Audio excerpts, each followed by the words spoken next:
This is The Wealth Puzzle with Michael Mansfield from the Lynn Group. When a part of your financial strategy is out of tune, your long-term goals, your retirement savings, and your legacy can all suffer. With many years of experience in the financial industry, Michael provides his clients and prospects with the information they need regarding Social Security, retirement income planning, wealth management, and much more.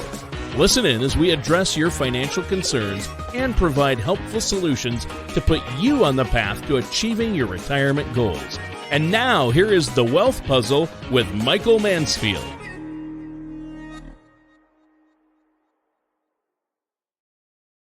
Hi, everyone. Welcome back to The Wealth Puzzle with Michael Mansfield. And I'm Tana Pennington. How are you?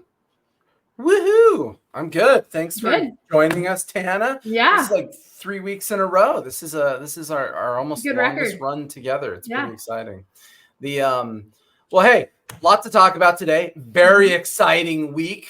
Fed's talking tomorrow. Yes. Actually, by the time you get this video, I think we're going to send it out tomorrow morning. So by the time you get the video, it's going to be the countdown of Fed Decision Watch 2024. What's going to happen? We did a video last week for those of you who popped into that talked about historically what has the stock market done when the Feds do rate cutting in 100 years. This has happened 22 times. There's a lot of data on there. I think if there's a lot of takeaway from those data points, first few months, first handful of months, anybody's guess. Market can get a little pouty. It can go up. It can be sad. It can go sideways. In all fast sectors. Forward out. Stock market, cash. Yeah. It just depends. We'll see. Yep. But, as you look out 1, 3, 5 years, the further out we go, statistically, the probability is the market's going to be up a lot because ultimately the Fed is just juicing the market. So, hey, you ever heard the adage, Tana? I brought the receipts. Some people say, like, when they're going to make their point, I brought receipts. I brought receipts. I have proof. Here's the picture. So I actually brought a receipt. Okay. So, point of context, yesterday I had to pick my oldest up from Ventura High School from tennis practice at 5 p.m. Okay. My second oldest was at dance class 2 blocks away till 5:30. So we had a half-hour window. My daughter's very hungry. She's been out at school and doing things all day. And so we drive across the street on, Main Street onto to Taco Bell. I haven't been to Taco Bell in a long time, honestly. I have to admit, I have a soft heart for Taco Bell. I do like Taco Bell, but I just haven't been there in a long time. Yeah.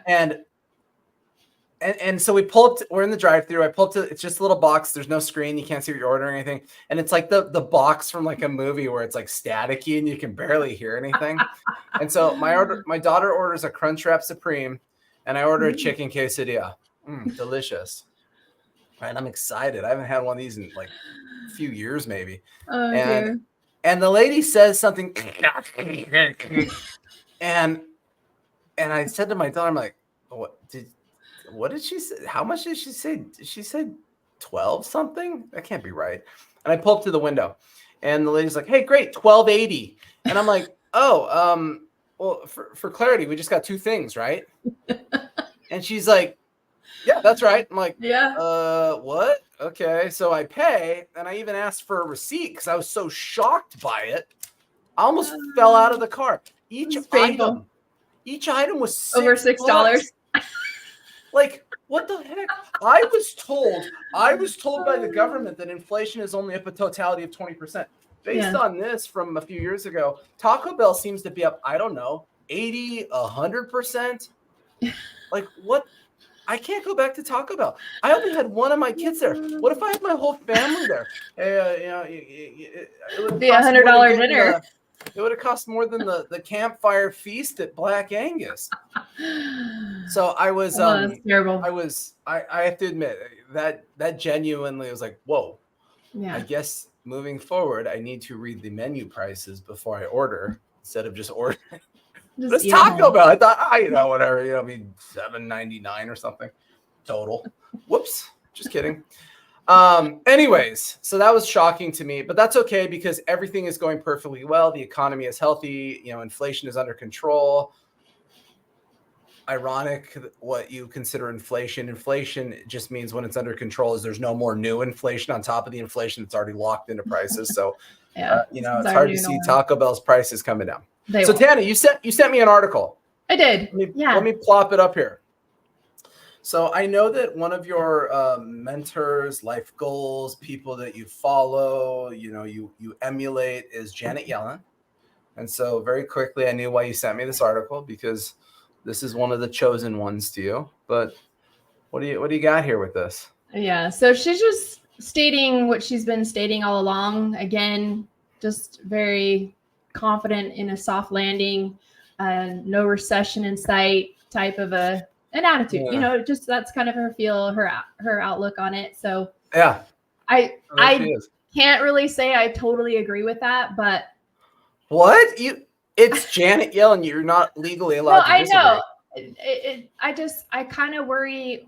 I worry about the other things that are showing, possibility of recession next year, or maybe we're already in a recession. But like the unemployment rate and the jobs report, where the government already admitted that they overstated it, and by a lot too, not just by a little, because it was significant. So just some things that No, I mean, it's an interesting article. I mean, just in the headline, no meaningful layoffs. Yeah. So they're saying not a lot of people are getting fired, but the double standard irony is what you just brought up, and that is the government misplaced over 800,000 jobs. So it's almost like those layoffs are now just recooked back in there, because we're missing 1 million private sector jobs almost. Yeah. Yeah, no soft landing. Let's see what we got. We got credit card debt at all-time highs. Yeah, people are spending money, but they're not spending it because they have it. They're spending it on. They're spending it because 2 items at Taco Bell cost $13 now. That's terrible. Like, do they have is there a dollar menu anymore anywhere? I hardly get any fast foods. I don't know. Oh my gosh. So, wow, that's I see your point here, that it is pretty interesting that, coming into these things, hey, if everything is going peachingly, the economy is doing great, you could almost take this a step further. I was going to talk about the Fed rate cuts, but remember, the whole point of the Fed rate cuts is you start cutting rates when things are softening, when the economy is declining, when things aren't maybe going so smooth. And here we are. Tomorrow's the big rate day. Yeah. And this is surprising. We show this tool a lot, right? The Fed Watch tool of the projections of where they think rate cuts are going to be. And it's changed dramatically in the last couple weeks. So everybody's been talking a quarter point. Honestly, I'm a betting guy, right? And so not really. I don't know why I said that. Yeah, I don't gamble. Why did I say I'm a betting guy? But if I was a betting guy, I'm personally betting for just a quarter point rate change, and I suspect that they'll just kind of keep doing those pretty consistently for a while. Yeah, maybe November. If they do a half a point, they're kind of suggesting that they're behind the 8 ball and they're tired of being embarrassed. But all of the sudden, the probabilities are up a lot. So this higher bar here on the screen, 60% probability that there's a half a point rate cut, only a 40% probability there's a quarter point rate cut. To put that in perspective, 1 week ago, they were only thinking there was a 34% chance of a 50% cut or 0.5% cut. Now it's up to 60%. So it's coming up a lot all of the sudden. And so this is really interesting. So by the time you're kind of watching this video, that data will have come out. The Feds will be speaking. The market will be happy or sad. I mean, obviously, it's hitting all-time highs based on, at least the immediateness of all of this stuff. But one of the things that I wanted to point out that I found just very fascinating, this isn't the first of these letters, but it is fascinating to the point of independence. So, people have challenged me a lot that the Federal Reserve isn't a political body, that, they have nothing to do with politics. They have no motivation by politics. And that as an independent body, the president and them certainly don't interact. And one of the challenges that I think you and I made, Tan, on the show earlier in the year was it was shocking to us when President Biden came out and said, don't worry, everybody, the Fed will be cutting rates this year, when technically he has nothing to do with it. He has no sway on it. So it's a little terrifying that he can come out and do that, because the reality is if Trump had said that as president, people would probably swarm him like, how dare you? You can't try to govern the Federal Reserve. And so here's a letter that came out yesterday, signed by 3 senators. You probably don't know them. One's named Elizabeth Warren. Tana's laughing. I guess you No, do. I Know. do. Sheldon in the White House, John. Well, I don't know if you follow politics at all, so I don't know if you ever heard of her. John Hickenlooper. So these senators push a letter out to the, it's public, but they push it out to Powell, and they're saying, hot diggity dog, we need a 75 basis point cut, not a quarter point or a half a point. They want a bigger one.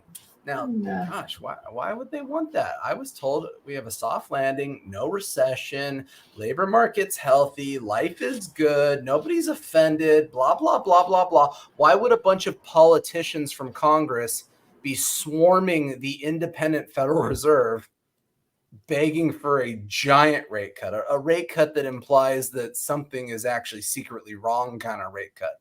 Their argument as the visualness is, we're just well behind, inflation's over, blah, blah, blah. But I found this very fascinating when I saw this one. I was like, wow, 75 basis points, that's aggressive. The Feds won't follow the letter. This isn't swaying anything at this point. But tomorrow's going to be a big day. And I would encourage everybody to go back and watch last week's show, because we went through a lot of data points on, what happens to the stock market, the statistical averages of how the market performs, because not that this is a phenomenon, rate cuts, but it certainly doesn't happen all of the time. So it does give a lot of interesting data to what might happen. So pretty interesting, kind of fascinating. Obviously a big week here. It's been a number of years since we've had a rate cut, and here we are doing it again. So easy peasy. But hey, if you guys got any questions, hey, Tana's going to be in Ventura for a couple weeks. Yes. End of September into October. So anybody who needs boots on the ground here and wants to meet in person, give us a call. I'll be in the office. Yeah, 805-500-7035. Visit our main website, thelindgroup.com. But otherwise, thanks for listening. Everyone have a great week.